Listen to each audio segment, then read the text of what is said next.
Hello and welcome to another edition of Straight from the Training Ground, a podcast we share our love for the beautiful game and the people out in our communities doing beautiful things. We're very fortunate today to have the CEO and co-founder of Salt Athletic. Thank you. Thank you for having me. It's great to be here and connect with you. I'm pumped to get into it. Look at this. Oh, let's Look at go. that. There you go. All right. So with that, why don't you explain everybody first off, I guess, what is Salt Athletic? So Salt Athletic is a sports technology company.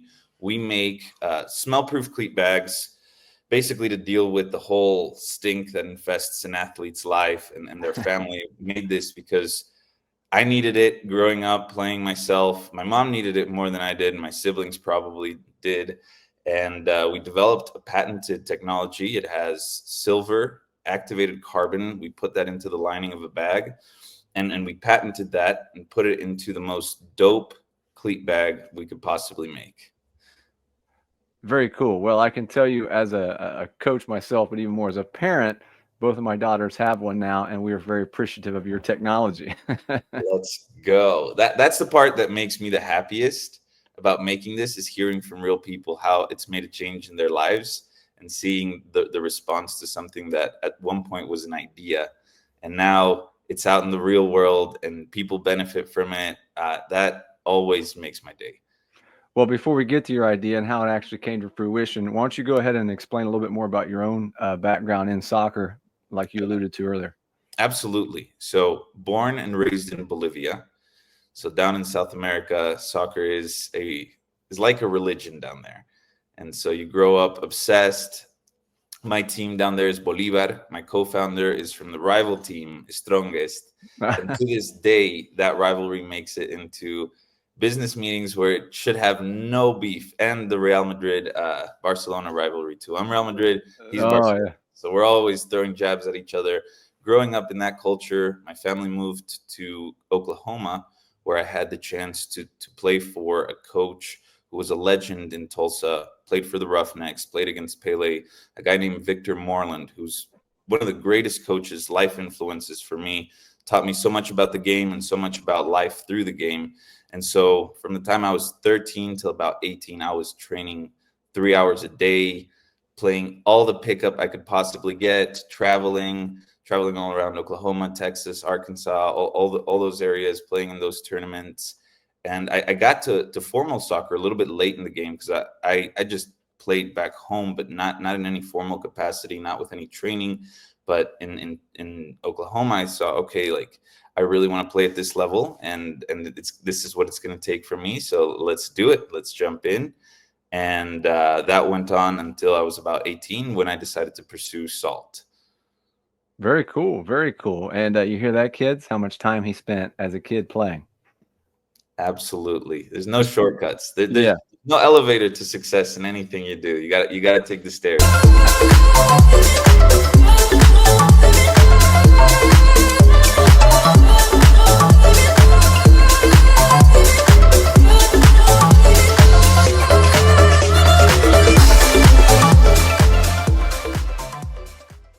So obviously you love soccer. You grew up in a soccer background. But what led you then to, what was your motivation? You know, you kind of said just came out of personal need, but we've had a lot of people on our podcast who are kind of, you know, entrepreneurs, or they've started something in the soccer world. What was your motivation to actually try to create something that turned into Salt Athletic?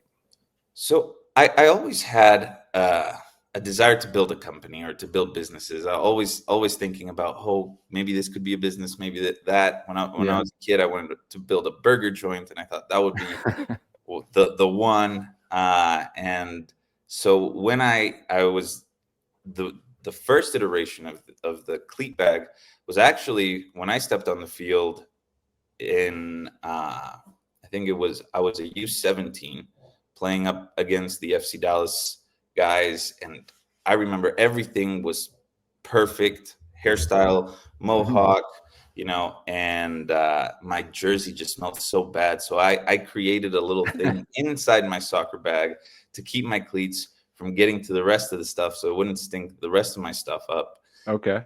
That year, I was in a high school entrepreneurship class where they took us through the process of First it's a problem solution fit. Out of that, you can build a product, and then you can take that to product market fit. And that really was a light bulb moment for me to say, hey, I'm sure if I have this problem, tons of other people have this problem, and we could do something here. And Joaquin, my co-founder, he is my cousin, so I've known him my whole life, always talking about different business ideas. And I remember telling him this idea and him saying, like, you really should go and do this. I think this is a winner. And my other co-founder, Jackson, who's been with us, he was in that high school entrepreneurship class at that point. We started geeking out about this and saying, like, oh, we can turn this into a business. And he actually gave me a book at that point called Do Hard Things. And it's about the myth of adolescence, of going from childhood to this period where you don't really have responsibilities to then going into adulthood. That's a new thing. And the thesis of that book was, as young as you can, you should really take on big challenges. And this has proved to be an enormous challenge. But that's a little bit about how it started and the different factors that came together at that point to say, okay, I think this is worth pursuing and worth bringing to the soccer community as a whole, and to the whole athletic community, because this is a problem that's all over the place. Yeah, true. It's not just a soccer, issue. Yeah, a lot of kids, a lot of backpacks, a lot of cleats and stinky shoes and all those kinds of things. So that's great. It's a phenomenal story to hear you start something so young and have that idea. So along the way, I'm sure from that point on, you had some hurdles or some difficulty, I would imagine. Can you tell everybody a little bit about, what were a couple of your biggest, challenges maybe once you started to take that idea and make it a reality? Absolutely. And I'll start with how I thought things would go. Yeah. So I remember graduating high school, taking a gap year and saying, I'm going to develop this. I'm going to dedicate a whole year to this, because I could either go to school or be a millionaire at 18. Easy decision, Yeah. right? No brainer. Yeah. And so I jumped in, and I didn't know the first thing about how to make a product that was a textile product, how to make this technology. I had taken AP Chem, and I was pretty good at that, but that's as far as my science background went. So Yeah. I thought, okay, there's a lot that we have to do here. And I'm a firm believer that when you fully align yourself and you decide you're going to do something and you hold nothing back, it's going to happen. It's just going to be way harder than you imagined. And that's exactly how it was for me. I started thinking, okay, what if we put baking soda into fabrics, or we put chlorophyll into plastic? What are the things that deal with smell? What is the science of smell? What's happening? Okay, there's the bacterial growth, there's the fungal growth. It smells bad because the bacteria are eating all this biological matter that's decomposing, and they're farting, and that's what you're smelling. I was like, okay, so so I looked at all of those things, and I remember the process was, I was reading patents on Google Patents. That was part of it.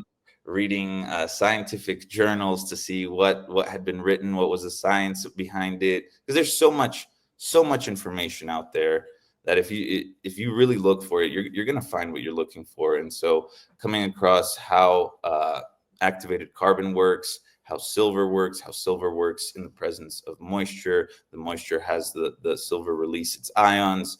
That breaks down the bacteria or the fungus, and then how the carbon just absorbs all of that. So in my head, I thought, okay, maybe we could put these two together, and that would be far more effective than just one by itself. And then I got a course for $149 on how to file a provisional patent. That was all the capital I had at the time. Yeah. And so I got that course, wrote the patent, got the people to that sold it to review it, make some changes. And right as we were filing those patents, the science community and the material sciences were releasing articles around how the combination of an adsorption and a biocidal agent, so something that absorbs, something that kills off the bacteria, would probably be the most effective thing. So I said, okay, well, the best minds in the space, the scientific minds, are saying this. We can patent this to this specific application. Let's go for it. And I remember that was just the conceptual development. Now you have to make a product. How do we do this? And just researching online, found a place called Makers Row, which connects you with factories here in the United States that produce all sorts of things. I said, okay, brilliant. Factory idea, I got what I need. Contacted the factories. They asked me, do you have a tech pack? What on earth is a tech pack? All right, go back to the drawing board. No, we don't have a tech pack. So what I need is somebody that develops products. I don't need the factory. So back to the drawing board. I had at that point pencil drawings on pieces of paper. That's as sophisticated as we got. And found a guy out in Seattle, Jonas de Verona from Sewn Goods. Excellent guy. He was able to take this project and said, okay, your designs suck. They would never work for a sewn product. So why don't we modify it like this? And through that iteration, made a product that worked. I remember the first test wasn't very scientific. I wore my cleats for 3 days. Didn't take them. Went out, kick around in the car. Cleats are staying on. We're going to get them as stinky as possible. We're going to put them in an enclosure. We're going to see the cleats by themselves, the cleats in a drawstring bag, and then the cleats in the air case. That was the test. And then I remember put them in the air case, couldn't smell them, and thinking, okay, we got something here. Yeah. And so we launched that. We started selling pre-orders without a factory lined up to actually produce these in bulk, by the way. Really? Sold some pre-orders, couldn't get the bags produced. I had moved out to New York by this point because I thought I was basically Elon Musk, right? Yeah. And I remember it all came crashing down because I had no idea what I was doing. So it's like, okay, that didn't work. What if we launch a Kickstarter? So we launched a Kickstarter. I think you could still probably find the Kickstarter if you dig deep enough. Yeah. And we had a tiny marketing budget. We spent it all in the first 3 days, reached out to all our contacts. We got $8,000 out of the 20,000. And then nothing after those first 3 days. And so that didn't work. So I said, okay, I got to go back to school. Maybe this whole entrepreneurship thing isn't for me. I gave it my best shot twice. Yeah. This is, I'm not maybe, and a lot of times in this, I was like, maybe if there was like a worst guy to ever try entrepreneurship, maybe it's me. I am terrible. And so I got back to school, and then that first year in school, Jackson, who was in that entrepreneurship class, who's been there the whole time, he came to visit, and he said, hey, we really should do this. The project didn't work, not because we didn't have a good product or because there isn't a market. It didn't work because we sucked, and we can fix that. That's something that we can fix. We can address that. And so we wrote down over the spring break a list of all the things that we needed to get right, got them right, launched it over the next 2 years, and that was coming into 2021. And then we've partnered with a bunch of teams, clubs, the Switchbacks here where I'm at right now in Colorado Springs was the first professional team, did a partnership with us that opened a bunch of doors. And we've been selling and growing in the soccer world over the last few years. So that's a brief overview of the process. We built our supply chain in 21 when everything broke down. We went out to raise money in 2023 when all of the venture capital investing and that whole world collapsed. And we started going in e-commerce right after the iOS thing happened. So we have impeccable timing for finding the most challenging times to do things. But I think no, sorry, go ahead. Yeah.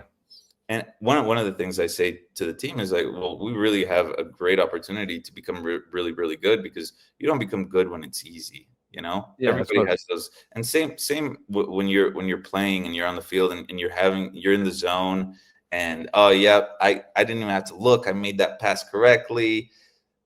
That is a small percentage of the time. The majority of the time, it's really hard. It's really challenging. You don't feel like being there. And that's where success stories are made. And I had a mentor who told me 97% of success feels like failure at the time.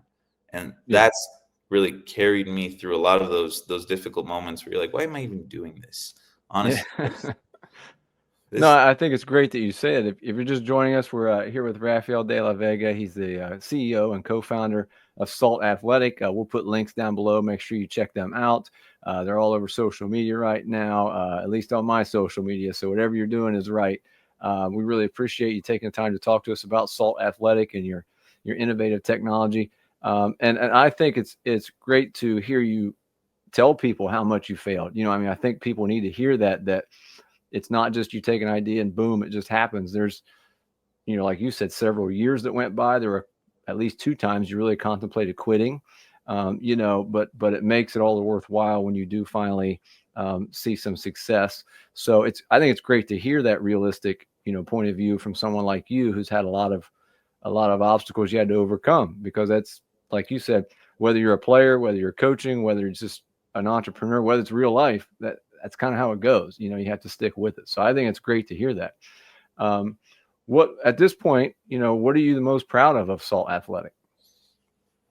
I think seeing Salt Athletic be accepted as a brand in the soccer space, which is a space that's so dear to my heart.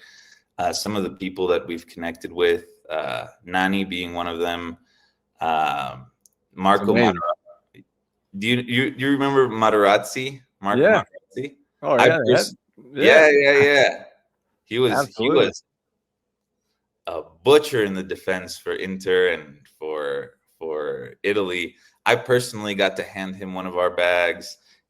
Those are some of the moments that really make it worth it. That we've received some awards, having the family out there to see that, to be recognized. Because the other thing about this is, I don't believe we are at all a self-made success. We're community-made success, and any of the great stories, there are communities behind it. And so when you're able to have those moments with the community, with Joaquin and Jackson, we've been in the trenches and so many times where it's like, why does this have to be so difficult? But then you see that this is bearing fruits. Those are the moments I'm most proud of.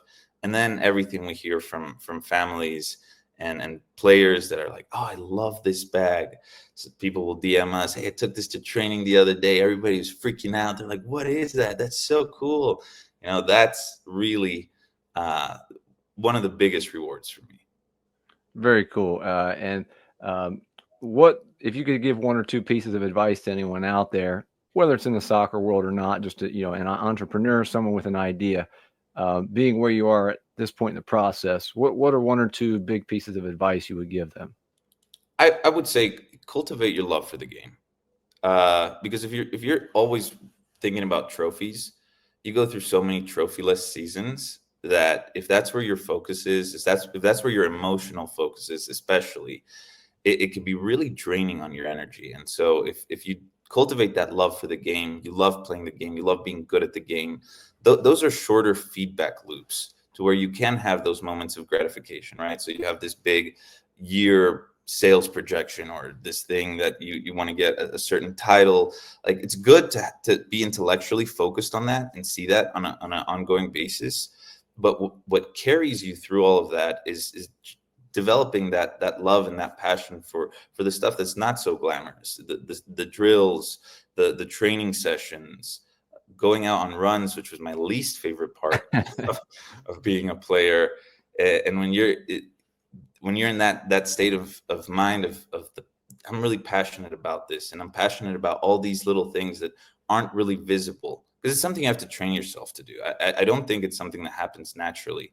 And the people that really stand out are people that, whether consciously or unconsciously, have developed that, and they give themselves that juice to get going through those other parts, which is the game as a whole. The game isn't just the 90 minutes you're on the pitch. The game is everything that you do to get to those 90 minutes. Yeah. And then you perform in those 90 minutes. Yeah. So, and I'm hearing a lot of hard work and persistence from you. Would you agree? Absolutely. Yeah. There's no substitute for that. So again, we're here talking with Salt Athletic, and I can tell you, not only they didn't pay me to wear this or anything, I got this on my own. I am an ambassador now. I'm very proud to say that, because we truly love what you guys are doing. And I can tell you, I'll pull up your website one more time real quick. You guys did release a jersey, kind of a little fun thing on the side just last week, I believe, a few days ago. Really cool jersey. Check that out on their website. We'll put links down below, like we said, to all of the items and all the great things they're doing, which also is great because it explains the technology behind what you do at Salt Athletic. And I can also attest to you, like I said before at the beginning of our podcast, it really does work. It's not a gimmicky little thing. It's something that really, truly, the science behind it works. And I can tell you that not as a coach or as a player, but as a parent. My wife and I are very appreciative of the hard work and the science you put behind it. So anyone out there that watches this, please check them out. Whether you are a player, whether you're a coach, whether you're a parent, because the science behind Salt Athletic really does work. So, Rafael, we really appreciate you taking the time. We know between your jersey release and everything else going on, you're very busy, but we really appreciate it. Had a great time. Thank you very much for having me. I appreciate the opportunity to be here. Absolutely. Until next time, straight from the training ground.